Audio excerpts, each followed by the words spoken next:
एक समय की बात है, किसी गांव में श्रवण कुमार नाम का एक गरीब किसान अपनी पत्नी प्रभा के साथ रहता था।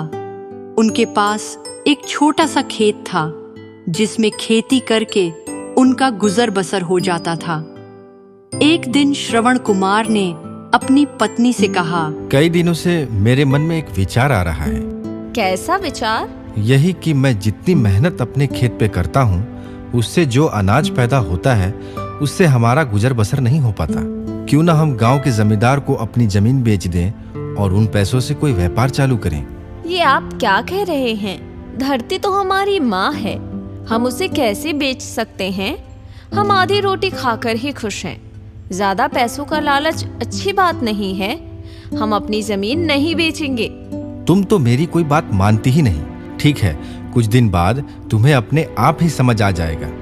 इसी तरह कुछ समय बीता और फिर एक समय ऐसा आया कि पूरे गांव में पानी की एक बूंद भी नहीं पड़ी। पूरे गांव में सूखा पड़ गया। इस कारण श्रवण की सारी फसल बर्बाद हो गई। ये देख श्रवण बहुत परेशान हो गया।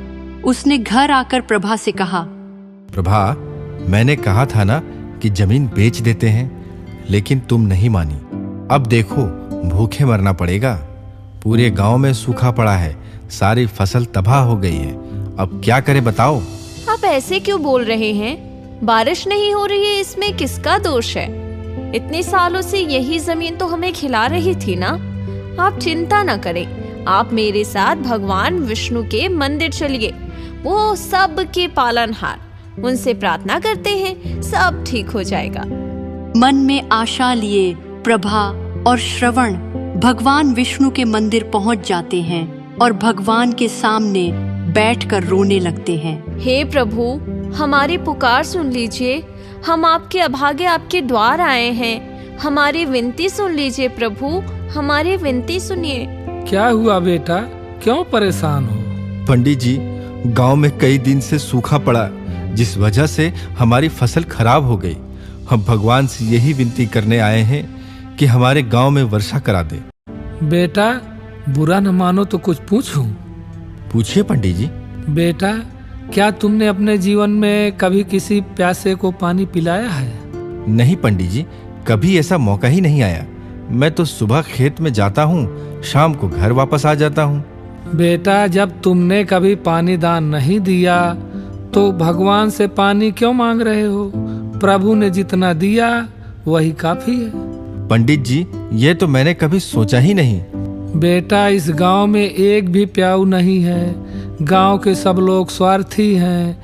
इंसान तो छोड़ो, जानवरों, पशु पक्षियों के लिए भी पानी पीने का कोई साधन नहीं है। ऐसे गांव में तो सूखा पड़ेगा ही।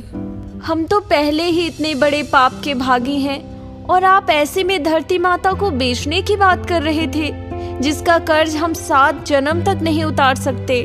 पंडित जी, इसका क्या उपाय है? मेरे पास इतने पैसे नहीं हैं कि मैं प्याऊ लगवाऊं। अभी केवल अपने कर्मों के लिए भगवान विष्णु से माफी मांगो। यदि वह प्रसन्न हो गए तो धरती की प्यास बुझ जाएगी। आज से 3 दिन बाद निर्जला एकादशी है। तुम दोनों सिर्फ 3 दिन निर्जला एकादशी व्रत करो और दिन रात भगवान विष्णु का क्षमा याचना मंत्र का उच्चारण करो।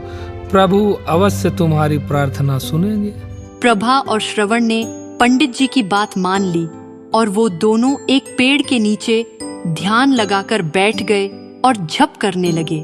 इसी तरह 2 दिन बीत गए। 2 दिन बाद भूख प्यास के कारण दोनों की तबीयत खराब हो गई। प्रभा, लगता है हमारा व्रत पूरा नहीं हो पाएगा। भगवान हमें माफ नहीं करेंगे। लगता है मेरे प्राण ऐसे ही निकल जाएंगे। हे प्रभु, यदि आपको प्राण लेने हैं तो मेरे ले लीजिए, लेकिन मेरे पति को जीवित रखिए। आपसे विनती है प्रभु। इतना कहते ही आसमान में काले बादल छा गए और धरती पर वर्षा की बूंदें गिरने लगी।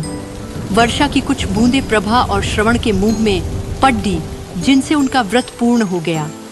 वर्षा होने के कारण गांव में सूखे की समस्या दूर हो गई। सभी तालाब और कुएं फिर से भर गए। सबके खेत फिर से लहलहाने लगे। सभी गांव वाले खुशी से झूम उठे। इस साल श्रवण के खेत में काफी फसल उगी, जिसे बेचकर उसे काफी धन प्राप्त हुआ, जिससे उसने पूरे गांव में प्याऊ लगवाए।